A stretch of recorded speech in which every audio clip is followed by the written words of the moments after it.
On play.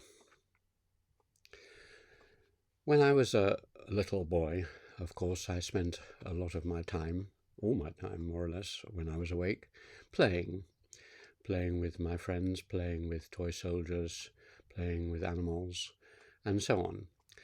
And then gradually through my life, um, say from the age of 12 or 13 onwards, I got the impression that play was something for children, and that as you grew up, you became more serious.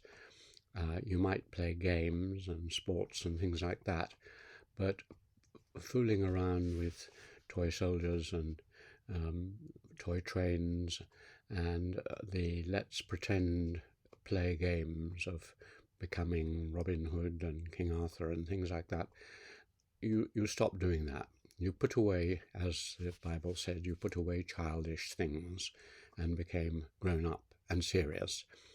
And I think this was particularly strong in my case because I was brought up in a Protestant culture, and the Puritans were famously rather prejudiced against play. They thought it wasn't serious and you should be more responsible. And so I put aside play and became a serious grown up. But it's only gradually through my life later on that I've realized that that was both foolish and untrue, that I haven't stopped playing. It's just that my play is different from my childhood play. For example, when I write a book or when I do research, I am playing in a different way. I realize that the fundamentals of what I did when I had battles with my toy soldiers or hunted for venison in the forests when I was Robin Hood are not in any way really different from writing a thesis or a book or an article. And that indeed most of my life is still about play. Because if you define play as something which is imaginative, the rules are different from those of ordinary sedate life, and it takes you in unexplored directions. You don't know the outcomes. That's what play is about. Then a great deal of one's life is like that. It's manifest in my part of the world, i.e. academic life, in conversation and in teaching. For example, with my students, where we have this one-to-one or one-to-two teaching system, the supervision should be playful. The student says something, you make a joke, you tease them, you play with them, and if they gain confidence, they play with you.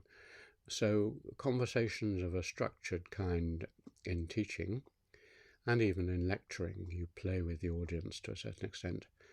And certainly in the very important part of my life, which is conversation with other friends, with colleagues, with academics, and obviously with my family, play is central to that, of which, of course, humour, playful humour, is very, very important. And then also I learnt when I was at school and then university that playfulness is very important in all forms of art.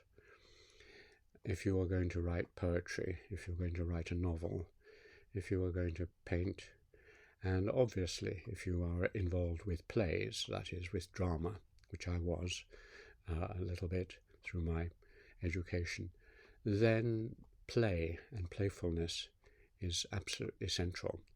And so you need to put aside the straitjacket of rules and normal life in order to do something unusual and creative. I learnt a lot about this through reading a well-known book by Huizinga called Homo Ludens, or The Playful Man, and he looks at the whole of the Western civilization in the late Middle Ages in terms of play. And that made me suddenly realize, because he was a serious historian, that this is a subject of great importance. And then when I became an anthropologist, there are modules in some courses on the anthropology of play. And certainly when I went to Nepal, I found that there was a great deal of playful behavior. Children's play was somewhat different from my play because there were very few toys, but people on the whole had a lot of leisure, more leisure than I had, and so they would be spending a lot of time just sitting, talking, playing with simple things, or doing simple formal ceremonial rituals, which were in another way a kind of play. And then when I went to Japan, I looked at the playful gardens and the playful art and the playful life of the Japanese, and I could see how, not just in their formal plays, but everywhere, play was an essential and very important part of Japanese culture, as it was for the Chinese. The Chinese really excel at and love play. They're famous, obviously, for mahjong. Even now you can go to small towns and see many people playing mahjong. But if you look at the history of China, you'll find that they are playing all sorts of games a lot of the time. They're keen gamblers, so the play is sometimes for stakes of money. My play was not of that kind. When I played cards and so on, I didn't bet on them on the whole. But in China, it's combined with that kind of play. So in every aspect of our lives, we play. And the way we do that is to find a bounded arena, which is the area where we play. For example, a cricket pitch or a tennis court or a mahjong table. And within that area, you then suspend the external rules and you go into that area and you have new rules. There are rules in mahjong, there are rules in tennis, and they are different from ordinary rules. And that also was the center of the childhood games and the mental games I still play with, which is you use a device in childhood, let's pretend. And when you say let's pretend, you forget that you are a human being. You are now an animal, a tiger or whatever it is, or Robin Hood. And just some simple device, often a costume, you put on your Robin Hood hat or your six-gun, and then you are transformed. And all the normal ways in which you behave are put aside, and you do things which you wouldn't normally do. And that frees you.